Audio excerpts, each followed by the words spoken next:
se deixamos que ele continue assim, todos vão acreditar nele, e virão os romanos e destruirão o nosso lugar santo e a nossa nação.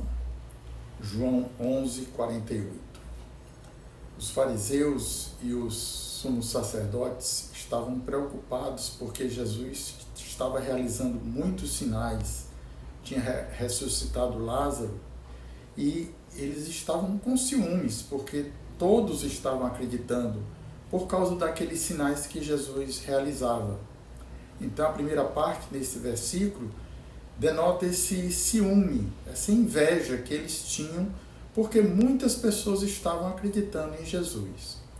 E a segunda parte vem aquela preocupação, aquele temor de que com muitos seguidores, Jesus então se levantasse contra os romanos, e aí os romanos iriam destruir o templo e destruir a cidade.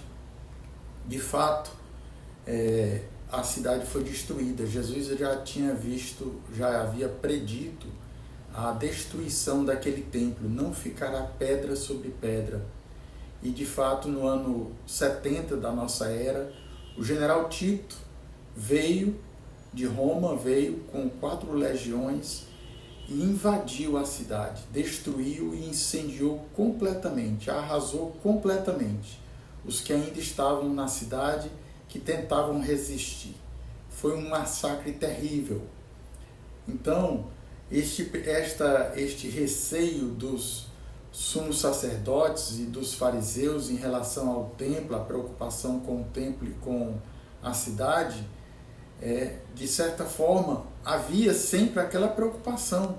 Gamaliel vai dizer lá nos Atos dos Apóstolos que haviam tido muitos que se levantaram contra os romanos, o Teudas, aqueles outros que tentaram se levantar, mas foram destruídos por si mesmos. Os romanos acabaram matando e acabou-se essas insurreições, aqueles que se aglomeravam em torno daqueles esses reacionários, esses revolucionários.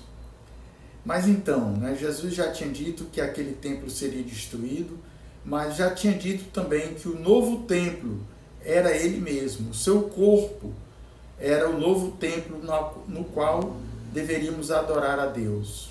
E isso vai se dar exatamente na Eucaristia, na purificação do templo que a gente ouve no relato de João. Jesus diz isso, Destruí esse templo e em 3 dias eu o reerguerei. Estava falando do seu corpo, como diz lá no Evangelho de João. Então vamos, nesse final de Quaresma, contemplar Jesus, esse novo lugar de adoração, contemplar o seu corpo. A Eucaristia é esse lugar privilegiado que nós temos de adorar Jesus.